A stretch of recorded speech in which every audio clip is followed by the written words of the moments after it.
প্রথম দফার ভোট প্রচার শেষ শুক্রেই ভোট উত্তরের 3 জেলায় ভোটের আগেই উত্তপ্ত কোচবিহার।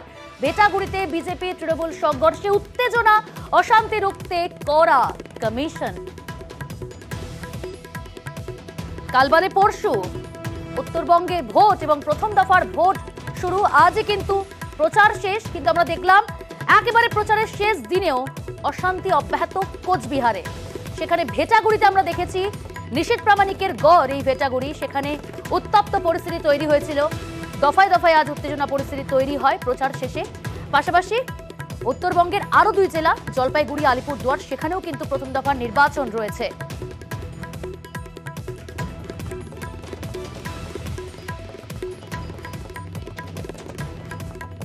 আমাদের সঙ্গে 2 প্রতিনিধি রয়েছে। শান্তনু রয়েছে জলপাইগুড়ি থেকে, অপরদিকে রাজকুমার রয়েছে। আমি প্রথমে আসবো জলপাইগুড়ি থেকে রয়েছে শান্তনু। শান্তনু, তোমার কাছে আমি একটু বোঝার চেষ্টা করব, জলপাইগুড়ি খুব শান্তপ্রিয় একটি জায়গা।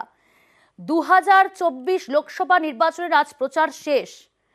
এই চা বলাই এলাকা, সেই জায়গায় দাঁড়িয়ে এই শান্তিটা বজায় রাখাটা কতটা চ্যালেঞ্জিং, 1, আর 2, কি মনে হচ্ছে ভোট বাক্সে প্রভাব কতটা পড়বে কোন রাজনৈতিক দলের হয়ে? কারণ প্রত্যেকটি রাজনৈতিক দল আমরা দেখেছি জোর কদমে প্রচার সেরেছে, এবং আজও বিশেষ করে প্রচার শেষে।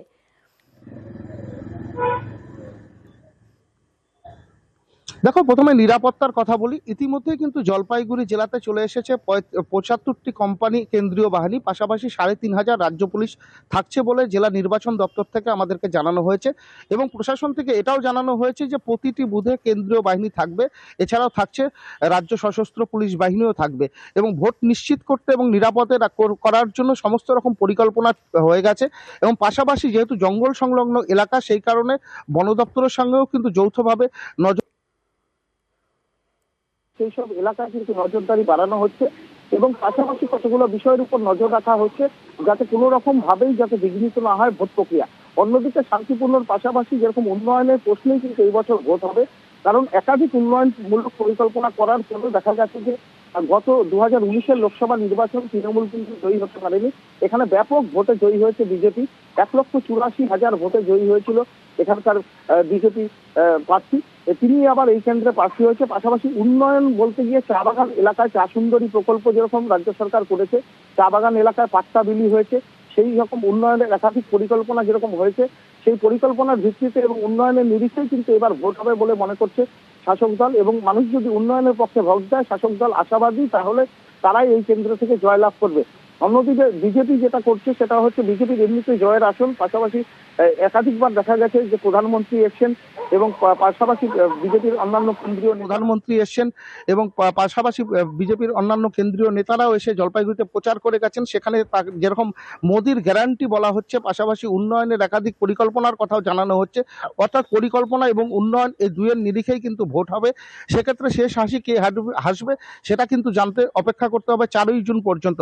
কিন্তু প্রশাসনের কাছে এবং নির্বাচন দপ্তরের কাছে এই মুহূর্তে সবচাইতে বড় চ্যালেঞ্জ সেটা হচ্ছে নিরাপদে এবং নির্বিঘ্নে ভোট করা। সেই কারণে কিন্তু ইতিমধ্যে অবজারভারদের সাথে বৈঠকে করে কোন কোন এলাকা স্পর্শকাতর, সেখানে কি কি হবে, কত সংখ্যায় বাহিনী থাকবে সেটা যেরকম স্থির করা হয়েছে। পাশাপাশি বন এলাকায় কিভাবে নজরদারি চালানো হবে এ নিয়ে নির্বাচন দপ্তর ইতিমধ্যে বন দপ্তরের সঙ্গে পরিকল্পনা কিন্তু নজরদারির মধ্যে নির্বাচন কমিশনের, বিশেষ করে এই জেলা জলপাইগুড়ি। ধন্যবাদ শান্তনু। আমাদের সঙ্গে রয়েছে আলিপুরদুয়ার থেকে রাজকুমার, অপরদিকে আমাদের সঙ্গে রয়েছে কোচবিহার থেকে শুভঙ্কর। আমি প্রথমে আসবো আলিপুরদুয়ারের রাজকুমার। রাজকুমার, তোমার কাছে একটু বোঝার চেষ্টা করবো, 2021 বিধানসভা নির্বাচনে যদি ফলাফল দেখি, সেখানে বিজেপি 5 এবং তৃণমূল কংগ্রেস রাজ্য শাসক দল একেবারে 0। সেই জায়গায় দাঁড়িয়ে 24-এর এই লোকসভা নির্বাচনে এই রাজ্যে শাসক দল তৃণমূল কংগ্রেস কতটা মরিয়া চেষ্টা করবে? কারণ প্রচার তো শেষ, কতটা মরিয়া যে সেই জায়গা ফিরে পেতে বা সেই জায়গা পুনরুদ্ধার করতে, এবং বিজেপি সেই জমি ধরে রাখতেই কতটা মরিয়া চেষ্টা করেছে?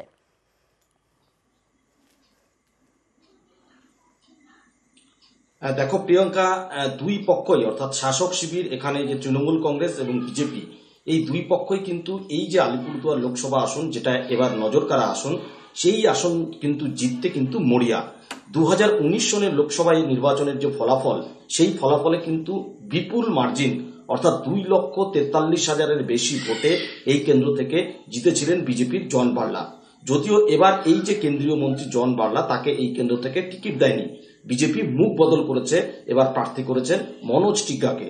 এবং এই লোকসভা নির্বাচনের পর তুমি যেটা বললে 2021 সালের নির্বাচনেও কিন্তু আলিপুরদুয়ার লোকসভার মধ্যে যে 7টি বিধানসভা, সেই বিধানসভাতে কিন্তু বিজেপি জয়লাভ করে।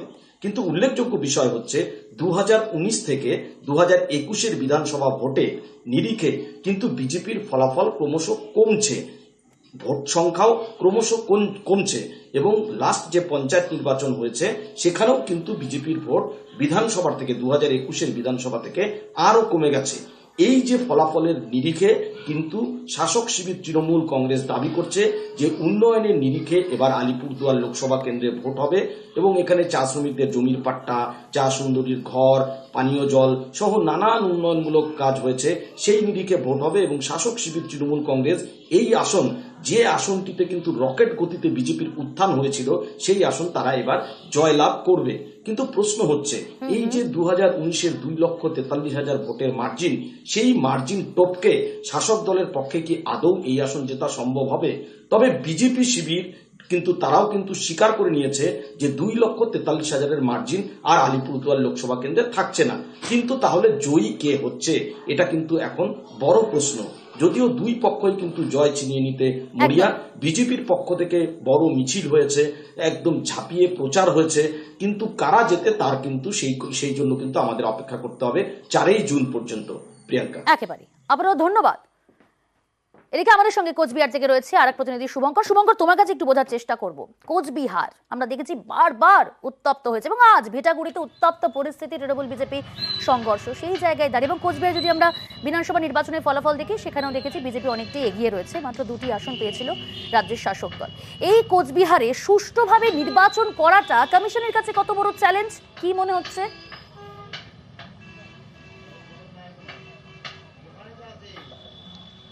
হ্যাঁ দেখো, একদমই গত 2021 সালের বিধানসভা নির্বাচনের সময় আমরা যদি দেখে থাকি, সে সময়ও রাজনৈতিক সংঘর্ষের ঘটনা ঘটেছিল শীতলকুচিতে। যেমন শীতলকুচি আমতলী প্রাথমিক শিক্ষা কেন্দ্রে, সেখানে কেন্দ্রীয় বাহিনী গুলি চালিয়েছিল, 4 জনের মৃত্যু হয়েছিল ভোট দিতে এসে। তারপরে পাঠানটুলি গ্রামে এক বিজেপি কর্মীর ভোটের লাইনে মৃত্যু হয়েছিল। এবং গত পঞ্চায়েত নির্বাচনে কোচবিহার জেলায় একাধিক রাজনৈতিক সংঘর্ষের ঘটনা ঘটেছিল, গুলি চলেছিল, বোমা পড়েছিল এবং বেশ কয়েকজন তৃণমূল কর্মী, বিজেপি কর্মীর মৃত্যুর মতো ঘটনা ঘটেছিল। ফলে তারপর এবারের লোকসভা নির্বাচন, সেই লোকসভা নির্বাচন কিন্তু যথেষ্টই চ্যালেঞ্জ কেন্দ্রীয় নির্বাচন কমিশনের কাছে। এবং এর জন্য ইতিমধ্যেই নির্বাচন কমিশন যে 2000-এর ওপরে বুথ রয়েছে, প্রতিটি বুথকেই তারা সেন্সিটিভ ঘোষণা করেছে। এবং প্রতিটি বুথে যা কমিশন সূত্রে জানানো হয়েছে যে কেন্দ্রীয় বাহিনীর জওয়ান থাকবে, পর্যাপ্ত নিরাপত্তা থাকবে, পাশাপাশি বিভিন্ন মোড়, গুরুত্বপূর্ণ মোড়, কুইক রেসপন্স টিম থাকছে।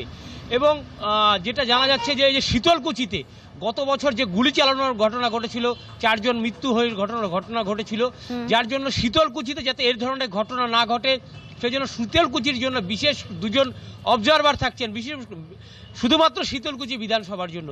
পাশাপাশি যেহেতু দিনহাটা, আমরা দেখেছি লোকসভা নির্বাচন ঘোষণা হওয়ার পর থেকে কিন্তু একাধিক রাজনৈতিক সংঘর্ষের ঘটনা ঘটেছে এই দিনহাটা। আজকেও দিনহাটায় ভেটাগুড়িতে উত্তপ্ত হয়ে উঠেছিল, যেখানে নিশীথের বাড়ি রয়েছে। ফলে রাজনৈতিক দিক থেকে দিনহাটা বিধানসভা একটা গুরুত্বপূর্ণ রয়েছে, কারণ কেন্দ্রীয় মন্ত্রী নিশীথ প্রামাণিকের বাড়ি এই দিনহাটা বিধানসভা কেন্দ্রে, অপরদিকে উত্তরবঙ্গ উন্নয়ন মন্ত্রীর বাড়ি এই দিনহাটাতেই। কাজেই তৃণমূল এবং বিজেপি দুপক্ষই চাইবে দিনহাটা বিধানসভা কেন্দ্রে একটা বড় লিড দিতে। যারা লিড দিতে পারবে তাদের পক্ষে জয়টা অনেকটাই সহজ হবে। সেই দিক থেকে দাঁড়িয়ে এই দিনহাটাতে কিন্তু ভোটের দিন একটা উত্তপ্ত কোচবিহারে শান্তিপূর্ণ যাতে নির্বাচন হয়, সেই কারণে যথেষ্ট চ্যালেঞ্জিং কমিশনের কাছে এবং পাশাপাশি বাড়তি নজরও কিন্তু দেওয়া হচ্ছে এই কেন্দ্রে। ধন্যবাদ।